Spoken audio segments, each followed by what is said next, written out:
Starting. All right, we're good. Okay, so we're going? Yep. Okay. So the prompt was, please discuss with your group members situations in which you have employed the various sources of power and influence referenced by Hackman and Johnson. Work to tie those experiences to your role as a leader or as a follower. Finally, discuss ways in which cultural difference may influence the way we interact with leaders and employ power. So, of the different types of power in the book or in the chapter, the one that resonated the best with me was reward power.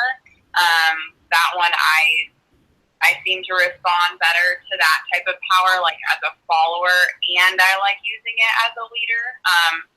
For example, when at a past job, when I got a promotion, it really motivated me to improve, like, just everything in general in the organization and help my coworkers. And then I used that also with my coworkers to like help motivate them by like giving them days off, or if they like, I don't know, I really like when people like don't call out a lot. So if like someone doesn't consistently call out and they're just like always showing up to work, sometimes I'll just be like, oh, go home, or like take the day off tomorrow or whatever. I think that motivates people and like makes them happy. So I like to use that. And then I think as a leader, being rewarded is nice because it helps you to know that you're actually like making a difference and that people are noticing like what you're doing. I'd say the type of power I don't agree with is coercive. I know every power has like a place and a time probably. I just don't necessarily like that one because I think like threatening and like punishments are not the way to get people to do things. Different cultures think of power differently, and that's why it's important for everyone to be aware of different cultures so they can better connect with people based on what culture they're from.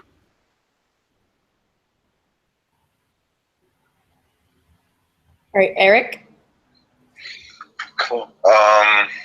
Well, I work at Starbucks and I'm a barista, so I don't have too much power to talk about here. But I would say that the two types of power that I can use here are reward power. And again, I'm a barista at Starbucks, so I don't have too much to offer, but I do make a really good chocolate milk. And I will use that as my reward for getting people to do things. Like I have a couple coworkers that are like, hey Eric, can you make me that chocolate milk? And I'm like, yeah, but I mean, can you make this frappuccino for me? You know, like I have to at least get a little something out of there for that.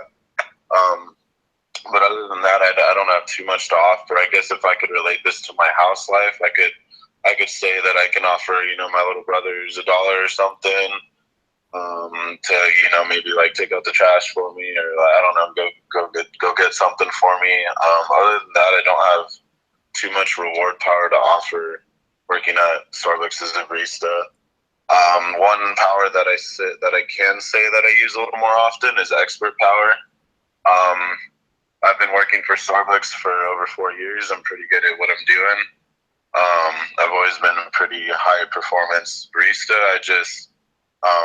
And I like to help the new people. You know, new people come in, they don't have the necessary information. You know, like how many pumps in this, how many shots in that. This person is asking for this, and I've never heard of that. You know, I have knowledge that they don't have. So I would also say that this is kind of information power. I wouldn't know what you would actually call that, expert power, information power. I think it's a bit of a form of both. But those two are kind of go hand in hand, and those three are really the only three that I can really see that I use. Coercive power, there's no place for me there, or ecological power in Starbucks. So yeah, those three are the only three that I can really relate to.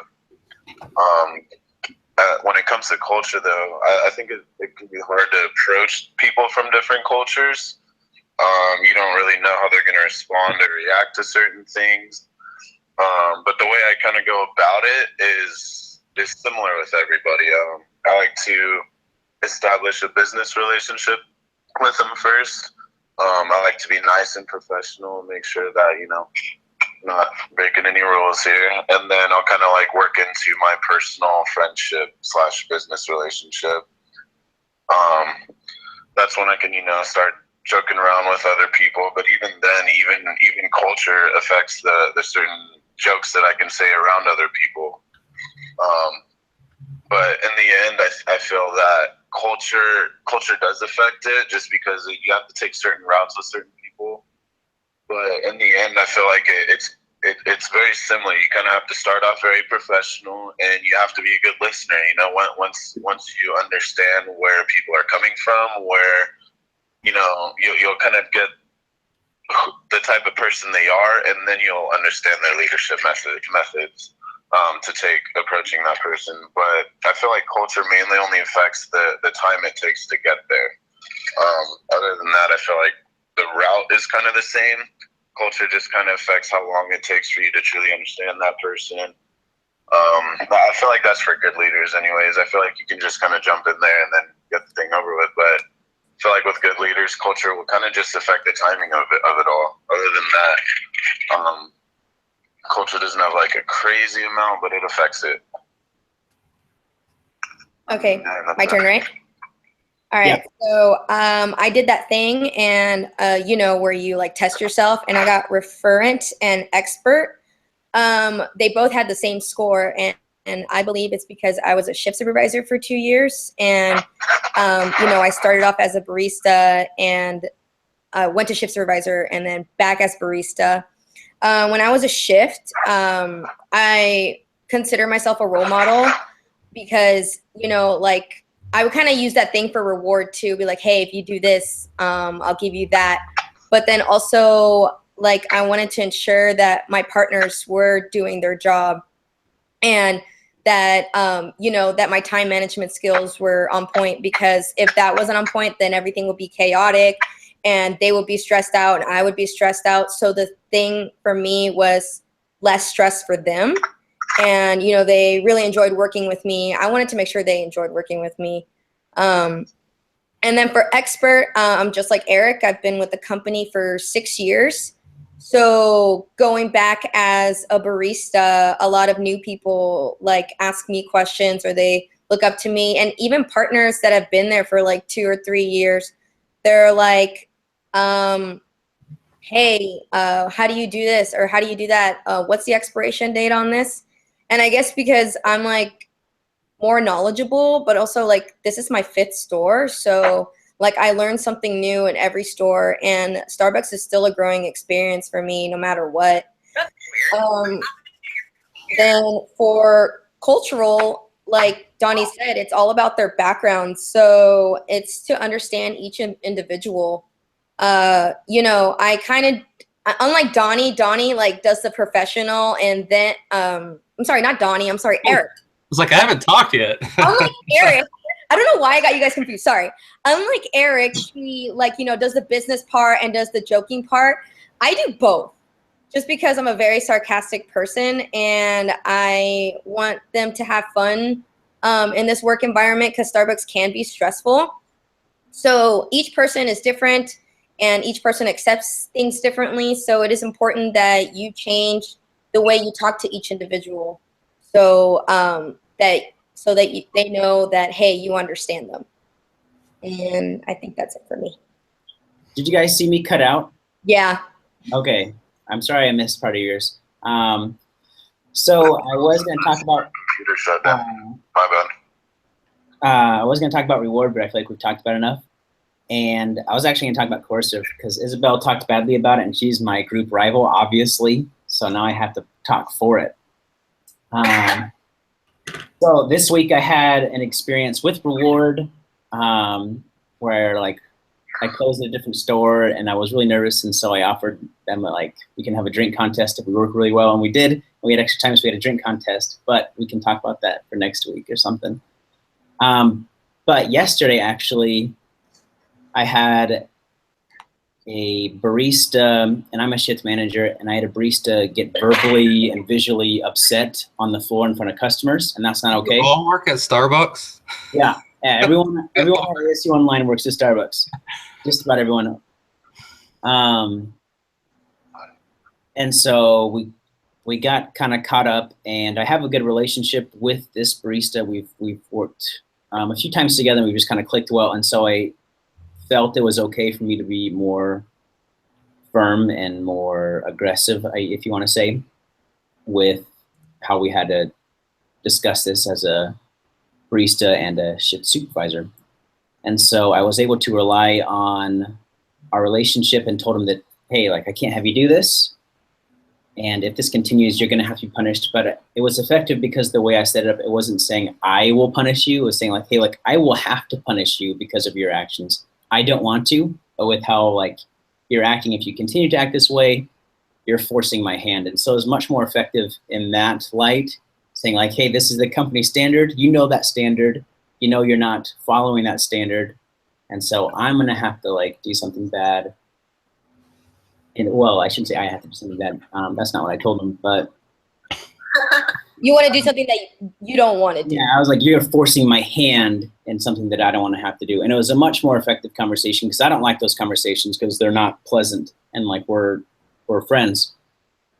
And so he was like, yeah, you're right. And it was a much more effective conversation because I was able to rely on our relationship and use the company and their standards as like, hey, this is what's going to happen. It's not Caleb punishing you. It's the Starbucks standard and you not following it that's going to punish you.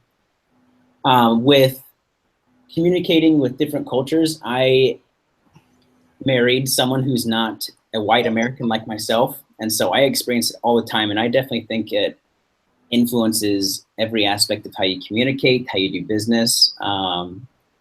And a lot of my previous classes that's talked about diversity and with different cultures. And I think the safest thing is just to be respectful.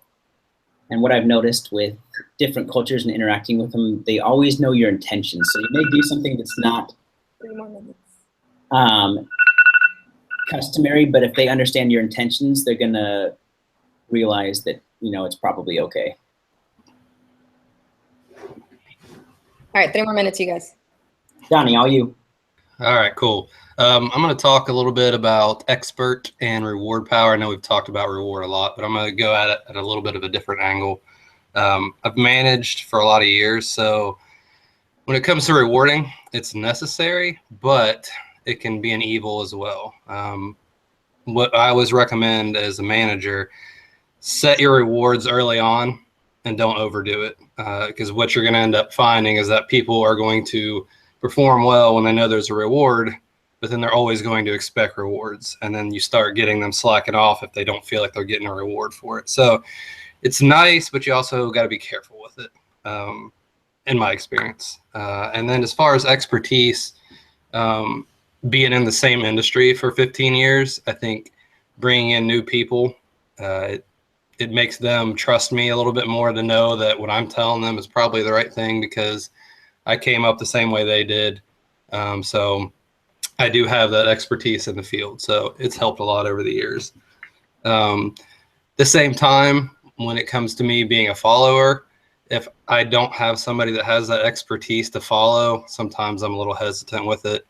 You know, hey, we brought this guy in from some other company. He doesn't know anything about our company, and he's trying to tell me what to do, you know, and sometimes that can be an uncomfortable conversation. So when it comes to diversity, I've had a lot of issues in my days with, you know, different cultures coming in and they want to do a good job. So I call it the military approach. They come in and whatever you tell them to do, that's what they're going to do. They're not going to do anything else. They're not going to take any risks. They're not going to take any chances. And it really stunts their growth. So I have to talk with them and say, look, you know, I need you to start, I'm going to empower you. You need to start making some decisions on your own. You're never going to grow and you're never going to advance. So sometimes that can be a little tricky to try to get them to, you know, come out and try to make decisions on their own and not just listen to the order taker per se. That's all I have. I agree with you about like the rewarding though. I think it could be like really bad at the same time. Like it's really nice because you know like you're doing a good job and you like I like to make others feel like they're doing a good job if they are. But I think I do rely a little bit on that. Like if I don't get told or get something that is like rewarding for a while, I start to wonder like if I am still doing a good job, and I think that could be like detrimental to myself in a way. So I think you're right that you do have to be careful with that too. Do you work at Starbucks also? I used to, but no, I'm an assistant manager now, and I just got promoted, so it's like if I'm kind of relying on that because I'm in the training process, and so if I'm not told like I'm doing a good job, then I start to like get paranoid that I'm not doing a good job. So I don't know. I think that could be like bad. Are you guys okay to adding an extra 2 minutes because we just hit our 15-minute mark? Yeah, Danielle can still go for sure. Okay, I'm gonna go real quick and I'll talk really fast. So for mine, I actually try to choose something outside of what I normally use, but right now, I've been in my job for 10 years now, and 5 of those I was actually the audit manager, and recently they eliminated my position. So I was one of 2 people in the entire state that got to keep their job in another position, but because of that, I kind of now have expert power, and that although my position was eliminated, the tasks still have to be done by other people. So now I'm getting phone calls constantly from other branches and other locations asking me questions and things like that on how to perform things, how to do things. So, and they've known for a long time, even when I was in my position, that they could come to me, that I did know what I was doing after, being there for over 10 years. So, and I'm one of those people that with expert power, you still have to be careful because I'm not afraid to say, you know what, I don't know the answer, but let me find out and get back to you. And I think that goes a lot with expert power, is acknowledging that you may not know the answer, but let me find out and I'll get back to you on it. So, and then for me, for the cultural differences, I had one where I actually had to employ power. As a manager, I had legitimate power and I was able to, exert that, but I also had to use coercive power in this case because I had a employee who did not like the fact that I was his manager as a woman, and that's how he was raised and that's how he looked at it. He believed that women shouldn't have been in the workplace, and I ended up having to use coercive power and just use the disciplinary actions, and then eventually I had to go above and beyond to my manager when I couldn't take care of it. But just in those situations, it's tough because it's cultural based, and you have to be sensitive to the fact that it is cultural based, and kind of work your way around it, and try to find a solution that everybody can agree on. So try to talk as fast as I could. Hey, you got it. All right, you guys ready to cut off? Any last words, Erin? Yeah, thanks guys. Good job. Thank you. That was pretty good. We all, had our own point of views. Very good. So what are we gonna do for next week? Thursday? Friday. We can Thursday night.